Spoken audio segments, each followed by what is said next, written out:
Hello student, मेरे YouTube channel में आपका स्वागत है। आज हम करेंगे 9th क्लास गणित मंजरी की एक्सरसाइज 5.5। जो फर्स्ट क्वेश्चन है उसमें बोला है find the length of a cord of a circle. पहले हम एक कॉर्ड बना लेते हैं क्योंकि लेंथ को फाइंड करने को बोल रहा है, तो हम इसमें पहले एक लेंथ कॉर्ड ड्रॉ कर लेते हैं। यहाँ पर हमने कॉर्ड बना ली। इस कॉर्ड का नाम हम रख देते हैं ए और बी। उसके बाद उसने बोला है ये लेंथ ऑफ कॉर्ड हो गया, radius is 7 centimetre and the perpendicular distance is 6 centimetre. Perpendicular distance क्या होता है? ये यहाँ से हमने इसका परपेंडिकुलर डिस्टेंस बना लिया और इसकी जो रेडियस है वो उन्होंने दी हुई है। पहले हम ये रेडियस ड्रॉ कर लेते हैं। सेंटर से कॉर्नर तक जाने वाली जो साइड होती है वो रेडियस होती है, तो ये इसे हम सेंटर मान लेते हैं। ए बी माना है इसे। यहाँ पर परपेंडिकुलर बन रहा है। ए बी हो गई हमारी 7 सेंटीमीटर और ओ एम हो गई 6 सेंटीमीटर। यह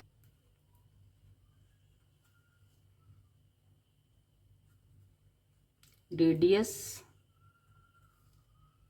of circle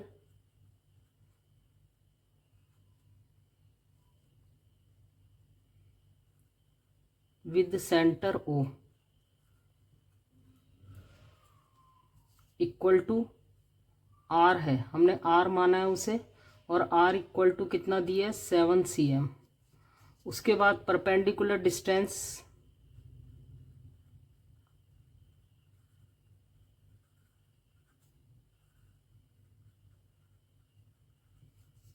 from centre to chord A B. जो परपेंडिकुलर डिस्टेंस है वो 6 सेंटीमीटर दिया है। डिस्टेंस को हम डी से डिनोट कर रहे हैं और ये दिया हुआ है 6 सेंटीमीटर। अब हमें फाइंड क्या करना है इसके अंदर? Find the length of chord. To find करना है हमें the length of chord A B, ये हमें फाइंड करना है। यही हमें फाइंड करना है। अब यहाँ से सॉल्यूशन स्टार्ट करते हैं हम। सॉल्यूशन है in triangle O M B, in triangle O M B के अंदर क्या है? यहाँ पर ओ बी का square according to Pythagoras theorem लिख देते हैं हम। अकॉर्डिंग टू पाइथागोरस थ्योरम क्या होगा? ओ बी का स्क्वायर हाइपोटेन्यूज का square plus equal to O M का स्क्वायर प्लस एम बी का स्क्वायर।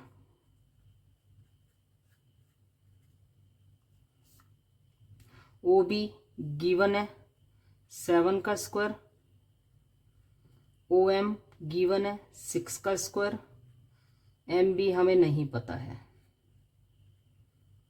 7 7 जार 49, 6 6 जार 36 प्लस एम बी का स्क्वायर। इसे इधर भेजेंगे क्योंकि हमें एम बी की वैल्यू निकालनी है।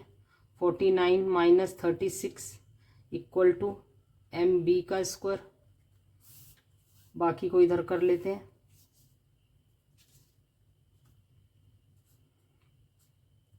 49 में से 36 जाएंगे तो हमारे पास बचेगा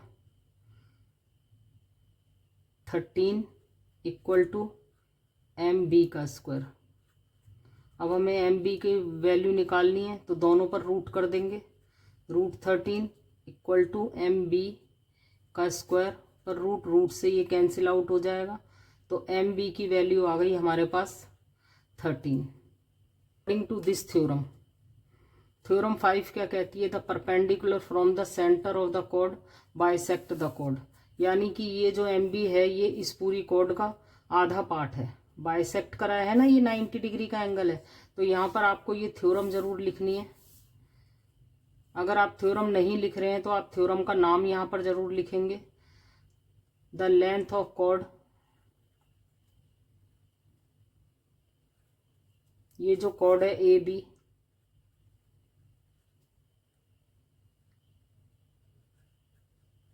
इक्वल टू 2, यानी कि ऐसे दो टुकड़ों का मतलब लेंथ ऑफ कॉर्ड इससे दुगनी है, 2 टाइम्स है। तो 2 MB। रीजन क्या है? ये थ्योरम 5, थ्योरम 5 ये कहती है कि ये अगर परपेंडिकुलर पड़ा है तो इसका ये वाला पार्ट जो है वो इसका आधा है, यानी कि पूरी की पूरी कॉर्ड इससे 2 गुना है। तो ए बी इक्वल टू क्या आ गया हमारा? 213 cm। तो अब हम यहाँ इसके अकॉर्डिंग ही लिख देंगे द लेंथ ऑफ कॉर्ड, लिख ही दिया हमने, बस यहीं पर इसको ख़त्म कर देंगे। तो यहाँ पर जो है इसका ये क्वेश्चन नंबर 1 ख़त्म हुआ है, यहाँ इसका क्वेश्चन नंबर 1 ख़त्म हो गया है। सेकंड क्वेश्चन नंबर सेकंड में उन्होंने बोला है explain why the following statement is true if the perpendicular distance of a cord from the centre D. तो पहले हम परपेंडिकुलर डाल लेते हैं सेंटर डी से एक कॉर्ड के ऊपर, उसके बाद देखेंगे वो आगे क्या कह रहे हैं। एक कॉर्ड ले ली हमने, कॉर्ड हम ए बी ले लेते हैं। परपेंडिकुलर डालने को बोला हुआ है उसने, वो पहले से ही बोला है उसने, तो यहाँ हम परपेंडिकुलर डाल देते हैं इस पर। यहाँ डाल दिया हमने परपेंडिकुलर, आगे परपेंडिकुलर ये डी, इसने बोला ये डी है तो हम इसे डी मान लेते हैं। एंड द रेडियस आर, अब रेडियस आर है तो हम यहाँ से इसकी रेडियस भी ड्रॉ कर लेते हैं, ये आर है। Then the chord length, chord की लेंथ होगी 2√r² - d²। चलिए पहले जो उसने गिवन किया है वो हम वो लिख लेते हैं। यहाँ पे गिवन में है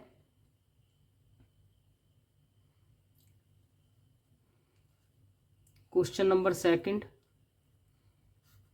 गिवन है the perpendicular a circle with centre O, मान लेते हैं इसे, अ सर्कल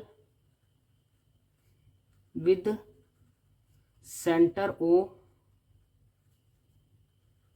ये दिया हुआ है। A cord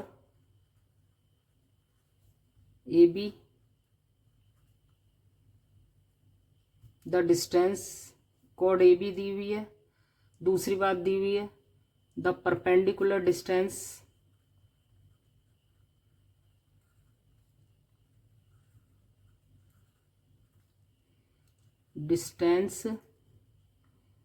cord A B from the centre of circle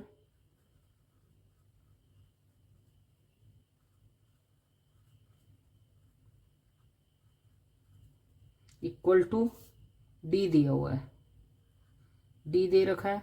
उसके बाद द रेडियस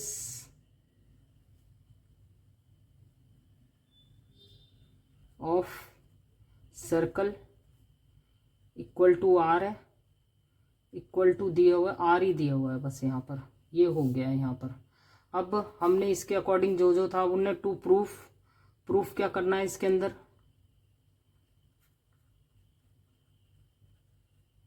प्रूव हमें ये करना है the length of chord. Length of chord का मतलब क्या है? ए बी इक्वल टू, ये इनने प्रूफ करने को बोला है,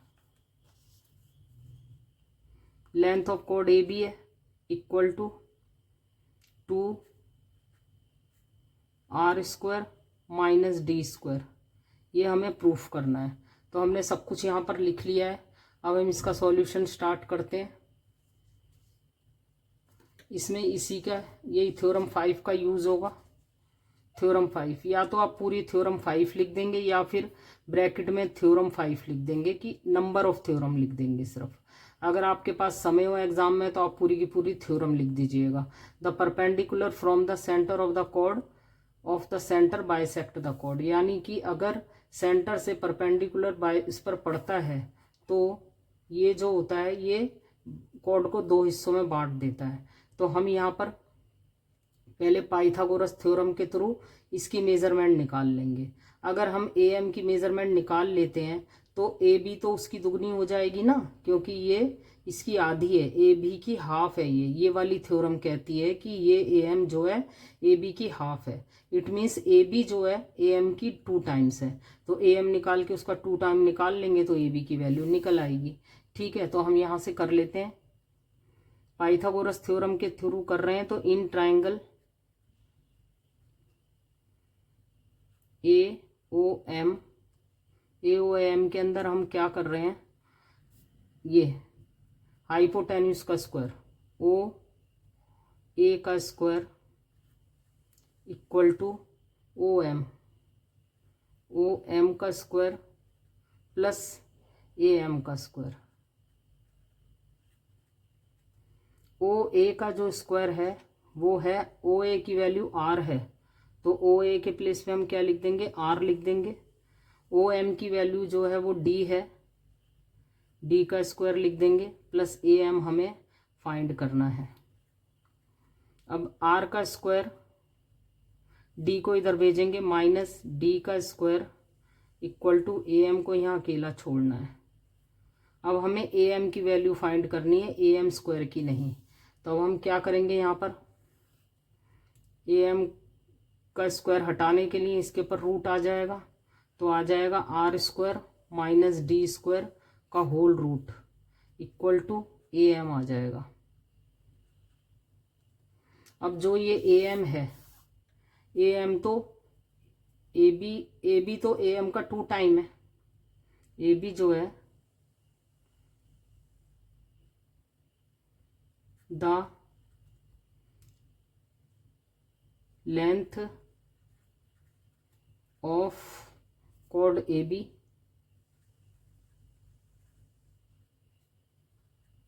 equal to 2 times of A M. तो 2 टाइम्स ऑफ ए एम का मतलब क्या हुआ, A B equal to 2, A M की वैल्यू तो ये है ना R square minus D square, तो यही तो उसने फाइंड करने को बोला था हमें, हैंस प्रूव्ड कर दिया हमने, यही उसने बोला है हमें करने के लिए। यहाँ इसने यही बोला है तो हैंस प्रूव्ड। यहाँ पर हमने इसमें जो उन्होंने बोला है वो बोला है इन आ सर्कल, ये हमने सर्कल ड्रॉ कर लिया है। If the distance of chord A B from the centre of the twice of the distance of an other chord C D from the centre, मतलब ये ए बी जो है, ए बी एक कॉर्ड है जो सी डी के distance से twice distance पर है। तो देखिए इससे हमें क्या पता चल रहा है कि ए बी का जो डिस्टेंस है, ए बी जो कॉर्ड है वो थोड़ा दूर है इससे सेंटर से। तो हमें एक भी कॉर्ड बना लेते हैं, एक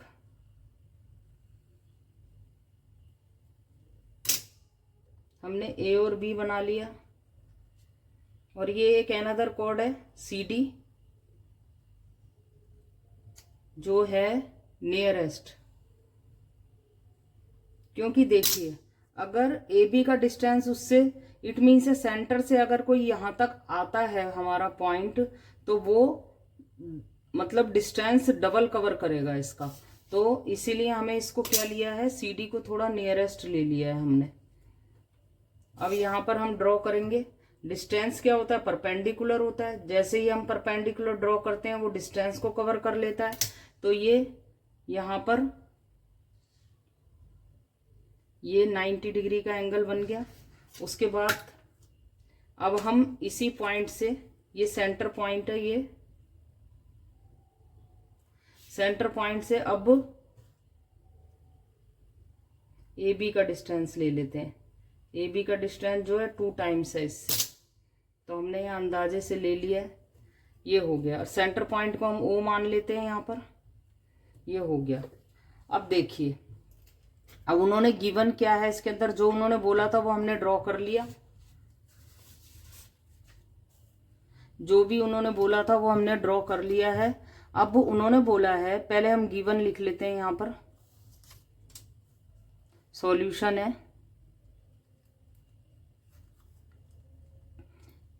थर्ड का गिवन है इसके अंदर the perpendicular distance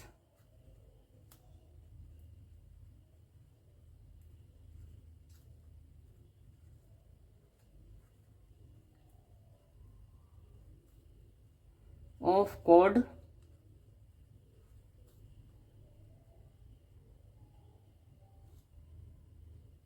C D. Distance को हम डी से डिनोट कर रहे हैं, और डी जो है वो ये डी है हमारा, डी ये मान लिया हमने। उसके बाद ये इसे हम डी मान लेते हैं। अब देखिए, अगर इसका डिस्टेंस इससे डी है तो ए बी का डिस्टेंस कितना होगा, सेंटर से ये एम, इसको हम एम रख लेते हैं और इसे एन रख लेते हैं। अब देखिए, जब सेंटर से एम तक जाने पर डी डिस्टेंस कवर होता है, तो सेंटर से एन तक जाने में डिस्टेंस कितना कवर होगा, ट्वाइस डिस्टेंस है ना, तो ये 2d हो जाएगा। इसे हमने 2d लिखेंगे, तो हम क्या था, perpendicular distance of chord A B equal to क्या हो गया, 2d हो गया। ये तो गिवन है। अब हमें जो पता चला है इसके अंदर, क्या पता चला है कि C D is greater than, भाई जितना नजदीक सेंटर के कॉर्ड आती चली जाएगी उतनी ही वो कॉर्ड बड़ी होती चली जाएगी, तो इसीलिए सी डी बड़ी है, बिकॉज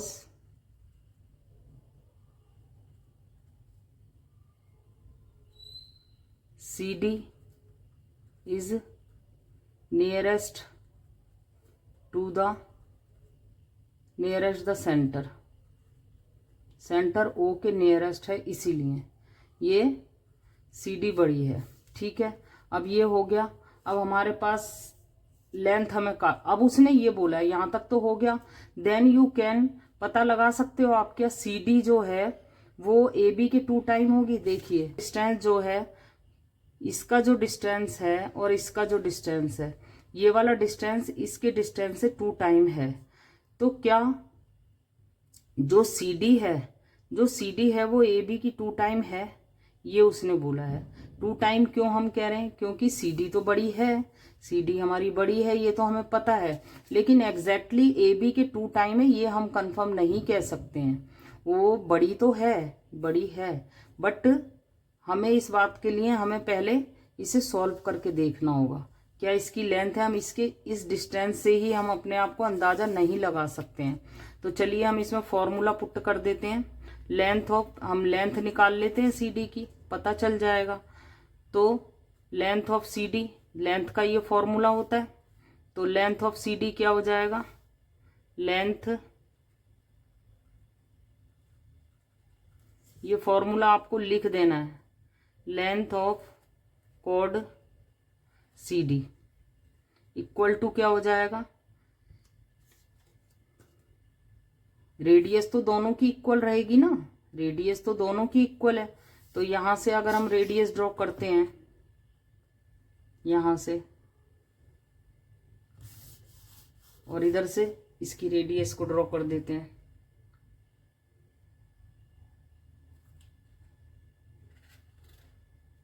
रेडियस की मेजरमेंट तो सेम ही रहती है ना सेंटर पॉइंट से, तो इसकी भी रेडियस आर रहेगी, इसकी भी आर रहेगी। तो यहाँ पर अब हम इस वाले ट्राइंगल के बेस पर हम सी डी की लेंथ निकालेंगे। तो सी डी की लेंथ क्या हो जाएगी, 2 R square minus D square, ये निकल आई। ठीक है, अब लेंथ ऑफ ए बी निकाल लेते हैं, length of chord A B, A B की कॉर्ड में भी फॉर्मूला तो सेम ही लगेगा, 2 R square minus, but D के प्लेस पे यहाँ पे 2d लगेगा, क्योंकि इसका जो डिस्टेंस है वो 2d है, तो ये होल का स्क्वायर है, इसलिए पूरे को स्क्वायर मिलेगा। तो यहाँ पर 2 आर का स्क्वायर माइनस 2 2s are 4 और डी का स्क्वायर एज इट इज रहेगा। अब दोनों की लेंथ निकल आई है। अब चेक कर लेते हैं हम यहाँ पर सी डी की लेंथ, और यहाँ पर इसमें अगर left hand side equal to right hand side आ जाएगा तो ये इक्वल होंगी। तो सी डी की क्या निकली है 2 R square minus D square equal to 2 R square minus 4 D square. एक 2 ये वाला भी था मल्टीप्लाई बाय 2, ये तो 2 ये वाला है और ये इसका रिजल्ट है। तो इस 2 से ये 2 कैंसिल आउट हो जाएगा। R square minus D square equal to 2 R square minus 4 D square. देखिए अब ये जो है इस कंडीशन को फॉलो नहीं कर रहा है। ये क्या लिखेंगे हम, C D is not equal to 2AB। यही हमें देयरफॉर हम ये लिख सकते हैं यहाँ पर, देयरफॉर वी कंक्लूड, हमारा कंक्लूजन क्या निकला है, that C D is not equal to 2 times of AB।